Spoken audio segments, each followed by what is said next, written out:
Welcome to Never a Truer Word, where we look at the words that people choose to use to see if they're telling the truth, the whole truth, and nothing but the truth. And we're back in the wild world of Alex Murdaugh and his murder trial today. Or maybe it's the wild world of Becky Hill. Becky was the clerk of court during Alex Murdaugh's murder trial, and she's now facing some serious allegations herself. She's got investigations going on. Did she tamper with the jury in the Alex Murdaugh trial? Was she doing something to try and get them to go towards a guilty verdict? That's what we're going to look at here. But there's other investigations going on to her, and her credibility has taken a bit of a battering, including plagiarising the book or parts of the book that she wrote. It's not been a great 12 months for Becky Hill. So we're going to look at the jury tampering allegations here and look at Becky talking about her relationships, her knowledge of the jury in that Alex Murdaugh trial. If you're new to this, what we do is we look forensically at the words that people use when they talk about things. Some might say pedantically, same thing, to see if we can get what's really going on. What are they really saying? Why are they saying things the way they are? As always, this is not just about slamming on Becky Hill or just saying, hey, Becky is really innocent of this. She's just a sweet woman. It's about learning as well. How can you use what you see in this to improve your own life, to know more about what people are saying to you? So what I want you to watch out for as we go through here is, does Becky answer the questions she is asked? I find this one of the greatest tips for knowing whether someone is being honest and truthful with you, or whether they're lying or deceiving you. Do they answer the question that is asked? Do they precisely answer the question that is asked? I want you to look at the detail in Becky's answers as well. I spotted something really interesting in the amount of detail she uses when she's talking about the jury. And this one is just perfect for this. Watch out for the word just. We're going to see a few good uses of the word just. And, well, we'll point it out as we go. A video like this or a podcast like this takes, this has been a week in the making. You get it for free. So if you do want to show some support, the subscribe button would be fantastic. It also means that you will get more like this as soon as it happens, or the follow button. The like button as well is such a simple thing to press, but it's so powerful in getting this out to more people. Sharing as well. If you know people who would be interested in this, then please feel free to share it and tell the world about it if you know people that are interested. And as always, your comments, your observations, your opinions, your questions, all really worthwhile hearing as well. And if we get enough, we may do a follow-up at some point into Becky Hill, looking at some of the things that you have raised. Okay, so let's go and look at what Becky Hill has been saying now. And we're going to start with a transcript from a hearing or a session that took place at the Alex Murdaugh trial with Becky and some of the lawyers involved about a Facebook post. So the first thing we're going to look at, the setup, the court. I presume this is the judge says, okay, well, let's see what Becky is talking about.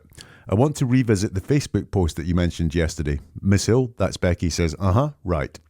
The court says, that's Becky Hill, the clerk of court. Can you tell us about that Facebook post? And Becky's reply is, yes, I think it was Friday evening. Just for a brief moment, I perused Facebook, got on Walterborough Word of Mouth, and saw where someone had said that, well, it was the ex-husband of a juror. And he said that he noticed that his ex-wife was saying that she was going on the jury and saying stuff about how her verdict was going to be. And that he was the ex-husband, but she was known for talking way too much. And then I just kept on scrolling because that was enough for me. I've gotten enough. We've got the word just right there. I think it was Friday evening, just for a brief moment I perused Facebook. And what is going on here is Becky's using just to minimise her actions on Facebook there. It was just for a brief moment. She doesn't want us to think that, or the judge to think that she was researching Facebook or looking for something specifically on Facebook. No, it was just for a brief moment. She's really turning it down. I perused Facebook. No, I wasn't studying Facebook. I wasn't looking for something on Facebook. I was perusing Facebook. Same there with I just kept scrolling. It's as if she was just scrolling through Facebook and saw this thing. And why is she talking about that? Why is she minimizing that? Well, one of the reasons could be that maybe she didn't come across this Facebook post by accident. Maybe she was specifically looking for this Facebook post. That would be why this slightly potentially deceptive language could be coming in there. Did she have a tip that there's a Facebook post she should look at? Or was she doing her own research? I'm going to see what friends of the jury are saying about the trial, see if any of the jury are talking. Both things that could lead to her wanting us to think that she stumbled across this by accident, and that's why she's using these words to downplay how serious her Facebook time was. Just for a brief moment, I perused Facebook, and I just kept on scrolling. At the end of that, Becky says, "That was enough for me. I've gotten enough." Now, we're going to find out later it wasn't enough. She didn't screenshot the post. She didn't know the name of the person that made the post. But for some reason, she says, "That was enough for me. I'd gotten enough." So whatever happened there, she, in her words, got what she wanted from it, which wasn't a screenshot. It wasn't the name of the person. She didn't make any notes. It wasn't a link. She didn't save a link to the post or the comment or anything like that. But she saw, whatever it was she saw, she thinks that was enough. Look how she refers to the person who made the post. First of all, she says, "Saw where someone had said that." So she called the person someone, and then she narrows it down and says it was the ex-husband of a juror. So she at first says someone did this, and then narrows it down to say the ex-husband of a juror. Interesting. Did she just misspeak when she said someone and wanted to be more specific? Or was it really just, well, there's a lot of things about this Facebook post. The one she's found wasn't made by the ex-husband of the juror. So is that why she said someone, first of all?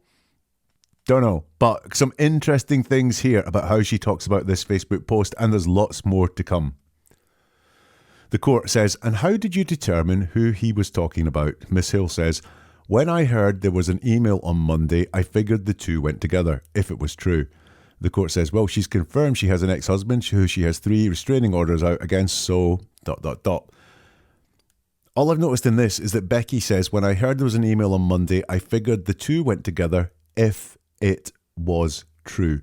Now, I'm going to give Becky Hill hell about this Facebook post that she allegedly found, but in fairness there, she is open to the fact that anything could be happening here. She's very honest there, saying if it was true. So she seems to be open-minded about this Facebook post. So the court mentions the ex-husband, and Becky continues, "Right. So then we looked on Monday after you told me to try to go back and look for it, and we couldn't find it. But then we found out his name, and we found the post and printed it out where he said that he had put something up, but that he had deleted it at the time, that he had put stuff out there that wasn't nice." So I know there she says we found out his name. So she didn't even know the name of this person that posted that on Friday. Now, think. You're the clerk of the court, you stumble across the Facebook post that says, "I'm an ex-husband of a juror, and this person is talking about what the verdict's going to be," and she didn't note the name of the person so she could find out who the juror was. It was after this that we found out his name, after the judge had raised it, or it had been raised in court. After that, we found out his name. And then she says, "We found the post." But actually, it's not the post. It's not. She did not find a post which says that this juror was talking about the verdict and which way they were leaning and so on. No. But she says, "We found the post and printed it out." So she really does, in her words there, say that post, the one that's the apology for putting something up and deleting an original post, she's saying that is the post. So I do wonder if that is the post that she actually saw, and she never saw the alleged original post where the ex-husband allegedly, and he says he doesn't, put up a post saying that my ex-wife has been talking about the verdict. I wonder, because she uses found the post and printed it out, I wonder if actually what Becky saw was the apology post that had been deleted, and that is the post. And then this conversation just finishes with the court saying he said he got drunk afterwards. Mr. Meadows says something about the devil. Mr. Harputlian, didn't he say Satan was in it? Miss Hill says Satan was in it, yes. In all of the details, yes. The court says all right, and Miss Hill says made me do it, which I presume is Satan made me do it.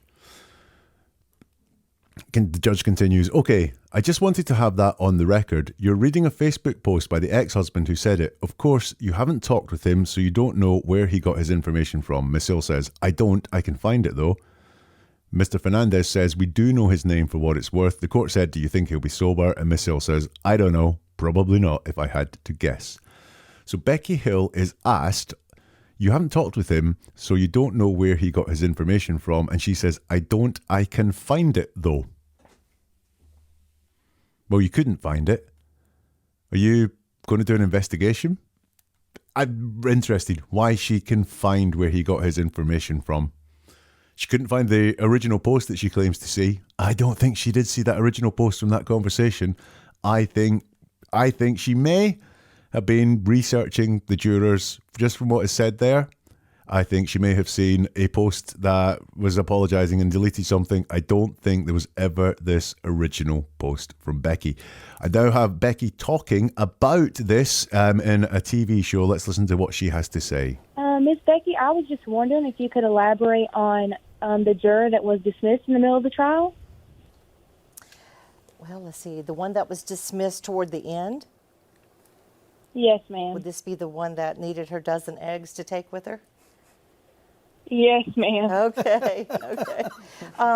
Well, a little bit about her is she had posted something on Facebook, and maybe not just her, but actually her ex-husband of more than 10 years, and that she had not heard from in more than 10 years.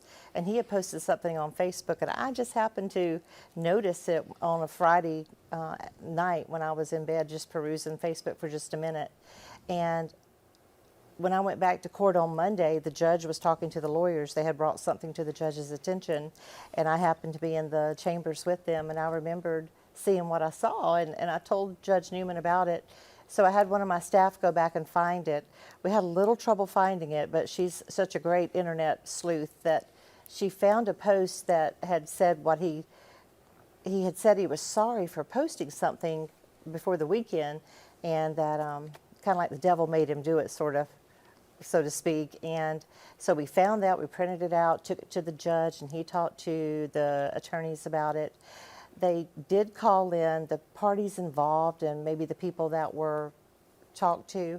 So they got down to the bottom of it, and it just came to the point that both sides just couldn't take any chances on anything she would have had to say to anybody else that would have gotten out there. So she was dismissed.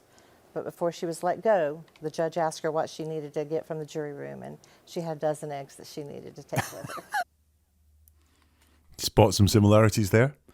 The caller asks, Miss Becky, I was just wondering if you could elaborate on the juror that was dismissed in the middle of the trial. The question is, could you elaborate on the juror that was dismissed in the middle of the trial? Becky then talks about the eggs, just to define exactly which juror that the caller is talking about. And Becky says, well, a little bit about her is she had posted something on Facebook, and maybe not just her, but actually her ex-husband of more than 10 years, and that she had not heard from in more than 10 years. And he had posted something on Facebook, and I just happened to notice it on a Friday night when I was in bed, just perusing Facebook for just a minute. Becky starts off by saying a little bit about her. She's been asked to elaborate, and what Becky's actually saying is, I'm not going to tell you everything, I'm going to tell you a little bit about her. Some common things with the conversation that she had with the judge in court. Look, who posted this thing on Facebook? That Becky says she had posted on something on Facebook. That's the juror. She had posted something on Facebook. Then says not just her, but actually her ex-husband. So she doesn't correct it properly there. You know, if she misspoke and said she posted something on Facebook, actually, no, she didn't. Her ex-husband posted something on Facebook. But no, she says she had posted something on Facebook. Not just her, but actually her ex-husband. So interesting there. And then finally, and he had posted something on Facebook, which is the ex-husband. So she attributes this Facebook post to 3 different people in the space of, 20, 30 words? Another thing that's familiar, so that we've got she's not quite sure who posted this on Facebook. And again, she's wanting to say how casual finding this Facebook post is. I just happened to notice it on a Friday night when I was in bed, just perusing Facebook for just a minute. She wants to make this seem so casual, and I think she tries so hard to make this casual. It was anything but casual.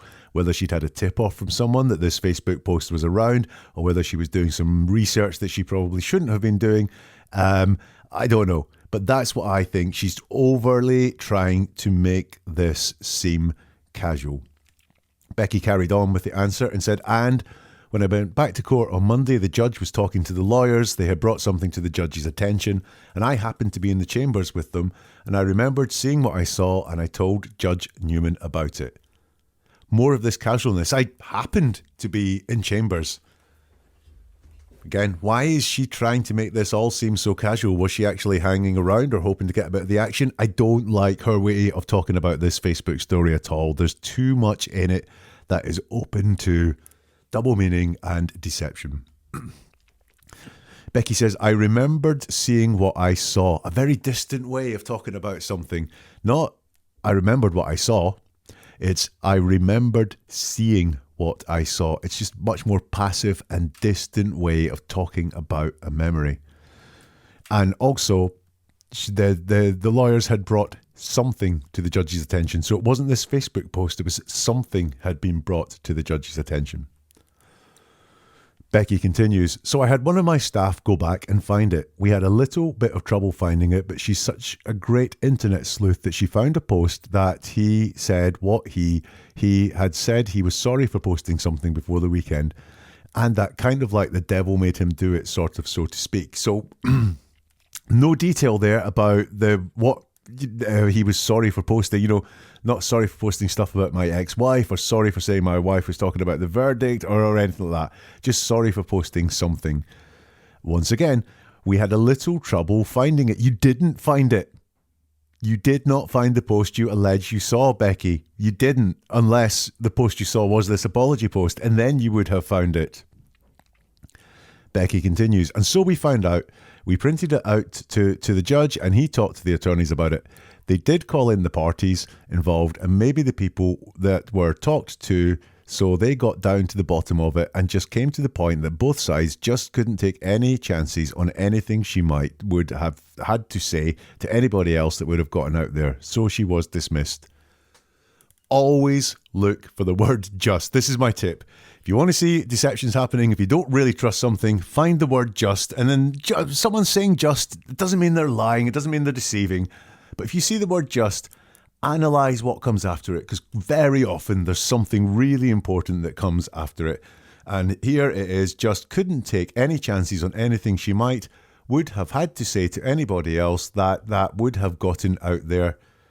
So she was dismissed. Now, I'm not an expert in this case, but if you could let me know in the comments or via social media, that is not why the egg lady juror was dismissed, is it? I believe she was dismissed because of a conversation that she'd had with, was it tenants of hers? I think it was tenants of hers, where she was talking about the case there, and they had to come in and they were spoken to by law enforcement and maybe the judge, and she was kicked out because of that. I think the judge actually said on record it wasn't because of the Facebook post, but in this answer, Becky is quite proud that it was this Facebook post that she had found. Really interesting. What's really interesting about using Becky's words these ways is that all this and the interviews that we're going to look at all come from before she faced any of the allegations. So she's talking free and easy. She's under no suspicion of anything. She's under no dark clouds or any allegations. So she's talking freely and easily. Here, she's quite happy to take credit for something that didn't happen, and it certainly didn't happen the way that she says. Let's have another look now. This is her promoting her book in this interview. You wrote in your book, though, about sometimes juries come together, sometimes they don't. But you wrote that this jury was almost like a family. I mean, they were so close. Tell us a little bit about how those relationships developed and how they evolved over the course of the trial. They bonded immediately from the time that they met back in the room, and they were all picked together on Tuesday of January. And they were prayerful. I believe I say this in my book. They were very perceptive, and they were just a pack. They stayed together. They treated each other like family. I could tell just from talking to the jurors about daily things, nothing about the trial at all. But I've been around a jury for a long time, different juries for a long time, and you get to know the layout of a jury, and just you can get a feel from how juries are going to be. And I learned that this jury they were tight. They started every morning out with prayer. They were very watchful. They were very perceptive in the things that they were listening to, the things they were watching during the trial, especially when we went to Moselle at the very end of the trial. That was very telling. And just by observation, I knew that the verdict was already pretty sealed when we went to Moselle. There wasn't going to take much, and I knew it wasn't going to take long for them to come to a decision about a verdict. So she's asked about the jury. The question there is, tell us a little bit about how those relationships developed and how they evolved over the course of the trial. Becky says they bonded immediately from the time that they met back in the room, and they were all picked together on Tuesday of January. And they were prayerful. I believe I say this in my book. They were very perceptive, and they were just a pack. They stayed together. They treated each other like family. I could tell just from talking to the jurors about daily things, nothing about the trial at all. So she's been asked to tell us about the jury and how this evolved. So what did she tell us about the jury? She says the first thing she can say is they were prayerful. Okay? The second thing was they were perceptive. Then a pack. Then they stayed together, which is the same thing as a pack, and they were like family, which again is the same thing as staying together and a pack. So she doesn't really tell us a lot there. Now, why is that? Is it because she doesn't know a lot or she's holding something back? But there's not a lot of information there. They pray, they were perceptive, and they stuck together. Every time, and I've looked at lots of Becky videos to get what I've brought up here in this analysis, in all the excerpts that we're going to look at from here on in, when Becky's just talking, she is just answering interview questions and she's trying to sell her book. She talks about the formalities, about the fact that she couldn't talk to the jury about the trial, or there were some restrictions on what it was, how she could interact with the jury. She was very cognizant of them. They definitely were high up in her mind, and I see not very much deceptive about that. I don't think that she's saying these things out loud so that any of these allegations, they haven't been raised at this point, but, just to stop any allegations being raised like that. And she says here, I could tell just from talking to the jurors about daily things, nothing about the trial at all. Now, it really could be that she's mentioning this because she was breaking the rules and talking to them about the trial, which is what the allegations are. But at the moment, just from seeing that, I think that this is just part of how she operates. She knows the rules, and she is very clear to say that she knows the rules, and this is how I interacted with the jury. Becky continued saying, but I've been around a jury for a long time, different juries for a long time. And you get to know the layout of a jury, and you can get a feel from how juries are going to be. And I learned that this jury, they were tight. They started every morning out with prayer. They were very watchful. They were very perceptive in the things they were listening to, the things they were watching during the trial, especially when we went to Moselle at the end of the trial. That was very telling. And just by observation, I knew that the verdict was already pretty sealed when we went to Moselle. There wasn't going to take much, and I knew it wasn't going to take long for them to come to a decision about the verdict. So she tells us more about the jury here, or does she? She says they were tight. Again, that's a repetition of something she said before. They started every morning out with prayer. Again, a repetition of what she said before. They were watchful. I think that's new, but then they were perceptive and they were watching. We've had those before. So she doesn't tell us very much about the jury. I don't think she actually knew very much about the jury. I think what might be happening here is that she's trying to be the woman on the inside because she has a book to sell, and what's going to sell a book is going to be on the inside of one of the biggest, most attention-grabbing murder trials of the decade. But she doesn't have a lot to say about the jury. I don't think she was that close because she doesn't have anything perceptive to say about them. She's padding out her answer. She talks about just juries in general, although she's been asked about this jury. She's like, I've been around a jury for a long time, different juries for a long time. And then you get to know the layout of a jury and you can get a feel for how juries are going to be. So she isn't even talking about herself. She talks about herself and says she's been around juries for a long time. But as you get a feeling for the layout and you get a feel for how juries are going to be, she's padding out her answer. She doesn't have much to say. And also note, she says this is how juries are. She gets a feel for how juries are going to be. She's been asked how this jury was. I don't really think, she talks about going to be, don't think she knows very much about what this jury was. I don't think she was that close to them around the trial, certainly from the words that she uses here.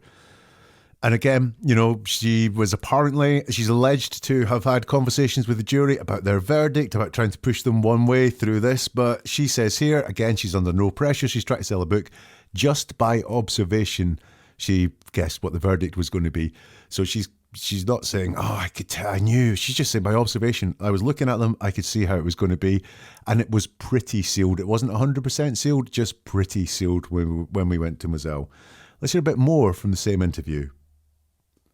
Well, let me ask you about that field trip. That's one of the most baffling parts of this trial. It was requested by the defense attorneys. They felt that it would show logistically that Alex Murdaugh couldn't have committed the crimes of which he was convicted. But you said in the book that was what sealed his fate, that it actually worked against Murdaugh. Tell us about that, Becky. It did. The defense attorneys thought that it was going to be used in their favor.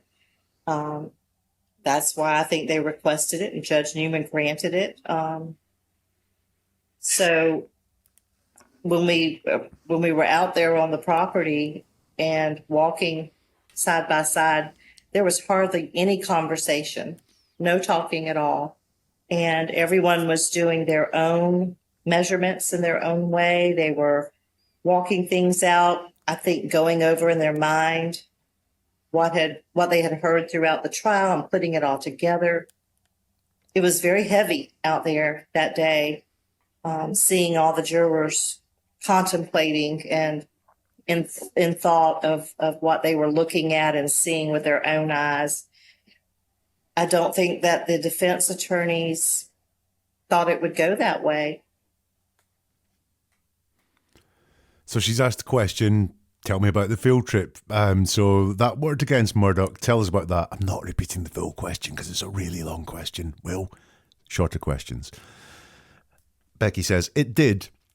If you know the defense attorneys, they thought that it was going to be used in their favour. That's why I think they requested it and Judge Newman granted it. So when we were out there on the property and walking side by side, there was hardly any conversation, no talking at all. And everyone was doing their own measurements in their own way. They were walking things out. I think going over in their mind what they had heard during the trial, putting it all together. It was very heavy out there that day, seeing all the jurors contemplating and in thought of what they were looking at and seeing with their own eyes. I don't think that the defense attorneys thought it would go that way. I'm going to look at pronouns here. Look at how she describes herself, the jury, and herself and the jury together. And you can see that she talks about we. So when we were out at the property, now she was there with the jury, so we is perfectly understandable there. They travelled together, so we would be there, would be understandable.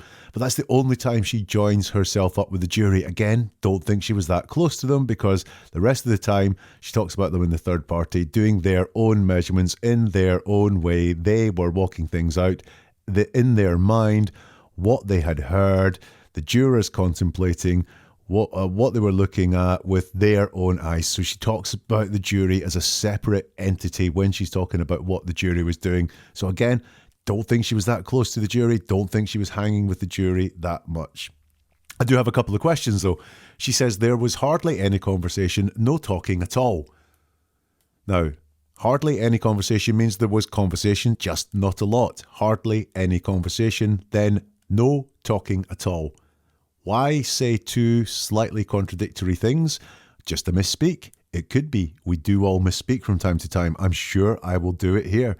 But also, was it actually the fact that there was conversation and she realises hardly any conversation means there was conversation, so she has to correct it by adding in no talking at all? She didn't look under any stress and she didn't stutter or anything like that. She said it, but it could be that there was some conversation which shouldn't have happened, and then she has to sort of clamp down on that by saying no talking at all.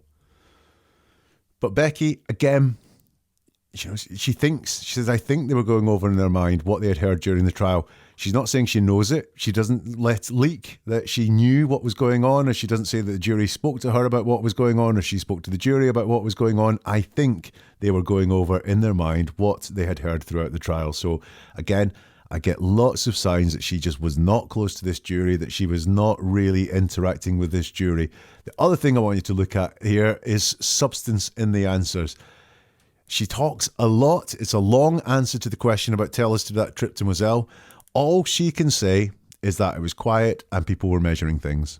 That's all she can say there. So I really don't think she has anything to say about that trip of any substance, apart from the fact that people were measuring things. It's really no great insight. And that says to me, remember, she's selling a book. She wants to say in the book, there's lots of stuff you can read, and she doesn't have anything actually to say that's of any great substance. Again, don't think she was that close to the jury. Don't think she was that close to what they were talking about or what they were thinking. Here's some more from the same interview.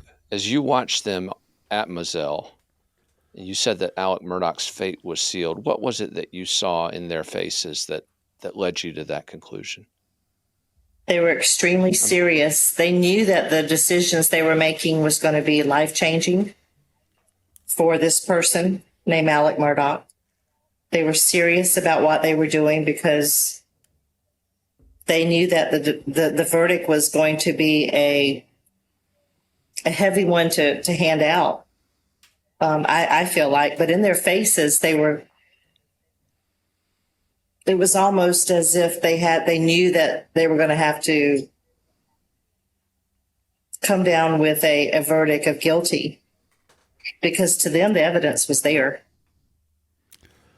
So she's asked, as you watched them at Moselle, you said that Alex Murdaugh's fate was sealed. What was it you saw in their faces that led you to that conclusion? Becky's answer is, they were extremely serious. They knew that the decisions they were making was going to be life-changing for this person named Alex Murdaugh. They were serious about what they were doing because they knew that the verdict was going to be a heavy one to hand out. I feel like, but in their faces there was almost as if they knew that they were going to have to come down with a verdict of guilty, because to them the evidence was there. A lot of stutters there, really hard for me to read out, but I'll come to those in a minute. I just wanted to look at the very first section here in that answer. They were extremely serious. They knew the decisions they were making was going to be life-changing for this person named Alex Murdaugh. They were serious about what they were doing because they knew that the verdict was going to be a heavy one to hand out. I could have answered that question and I wasn't there. Again, just a real lack of detail. I don't think she has any insight into them whatsoever, because these are just things that would be generally true. You go on a field trip in a murder trial, you're going to be serious. You know you're in a murder trial. The decisions you make are going to be life-changing for that person.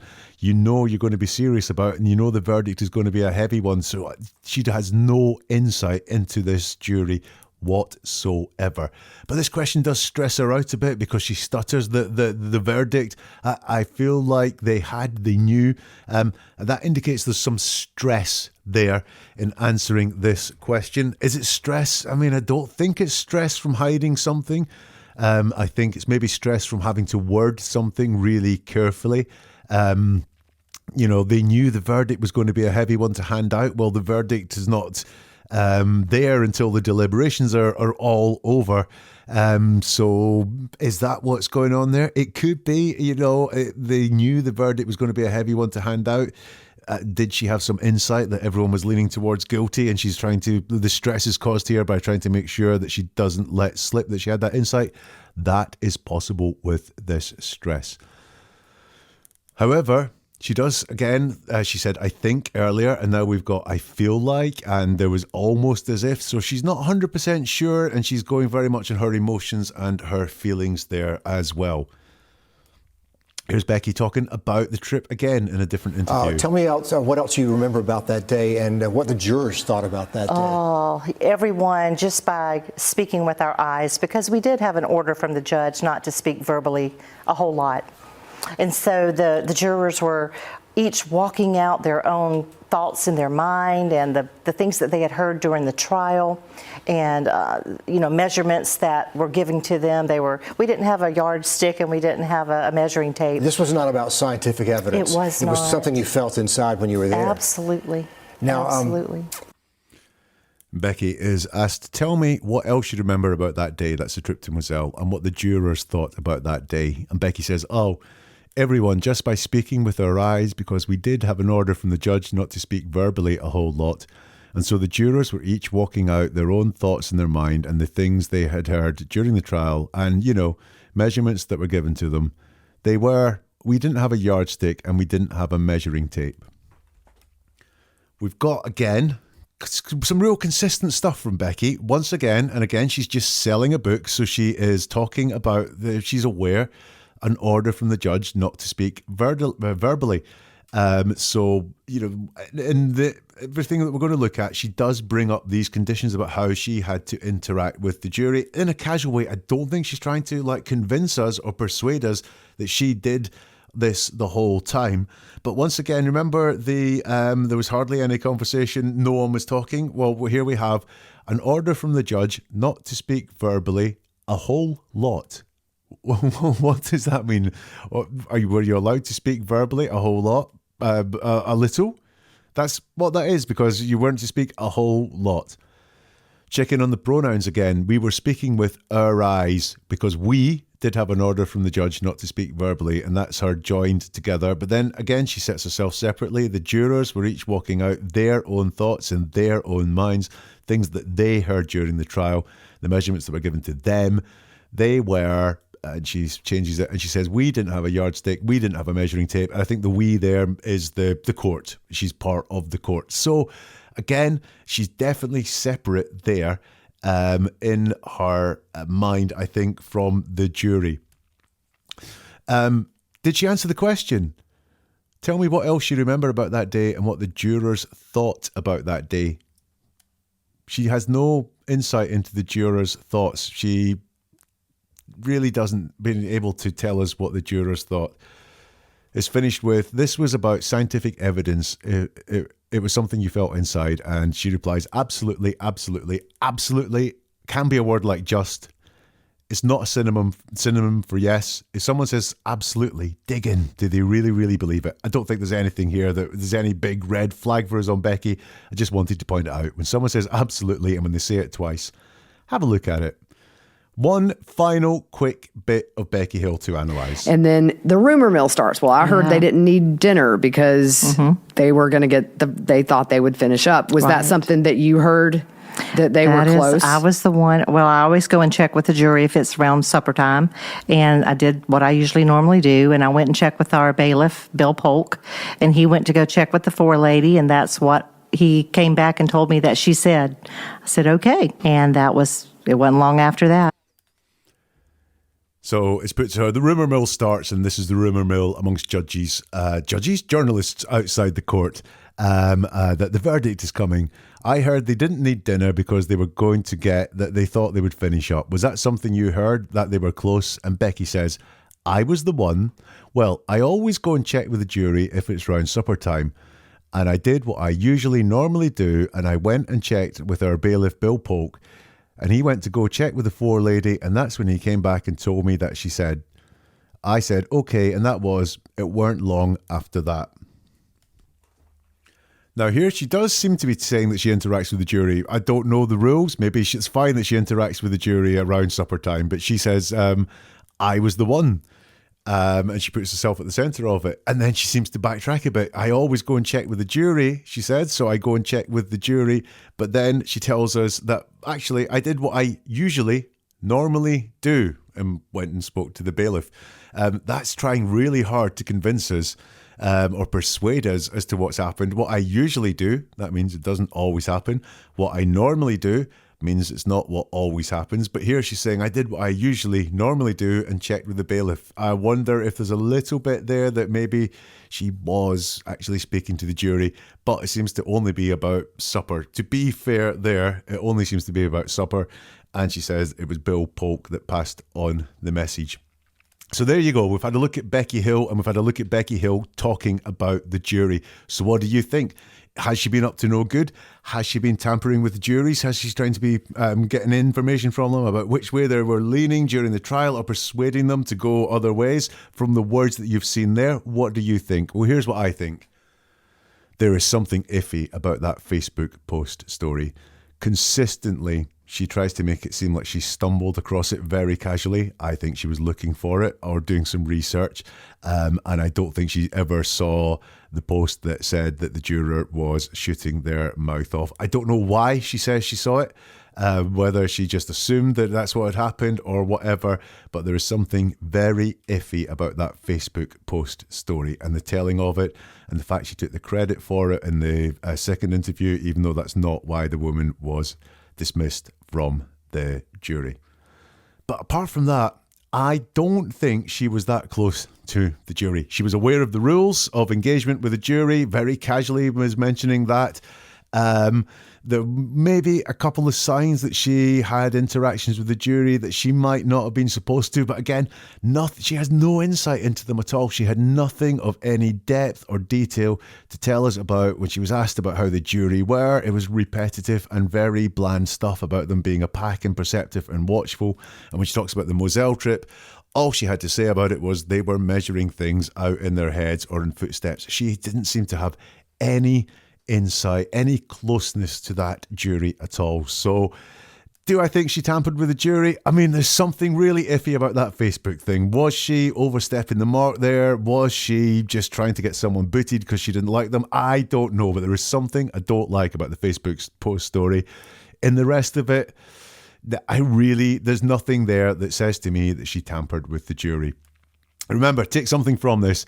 Do people actually answer the questions? Becky Hill was asked about jurors' thoughts and she spoke about jurors' actions. For example, that means there's something going on there. There's a reason why that person hasn't answered the question. Is there detail in the answers? Is there actual detail and depth in the answers?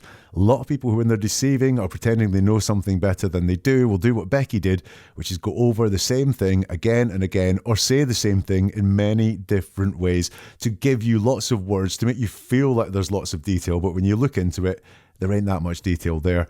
And hopefully you also picked up when you hear the word just, it doesn't mean you're being lied to, but there's a chance you are. So look what follows just and ask yourself, is that true? Is that deception? Is that a lie? The word just, the key to uncovering a lot of deception. If you enjoyed this, please, the like button was tremendously powerful in making sure that this gets out around to many, many more people. And I thank you very much for doing that. Any comments, questions, observations, then please put them in the comments, or you can get hold of me on social media as well. Share with anyone that you think would be really interested in this. If they're into the Alex Murdaugh and Becky Hill shenanigans, that would be great. And the subscribe, follow buttons, make sure that you get this content when it arrives and directly to your device.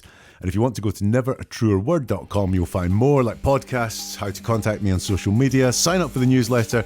Also, there are a couple of books you can buy and more videos too. And we'll see you soon for Never a Truer Word.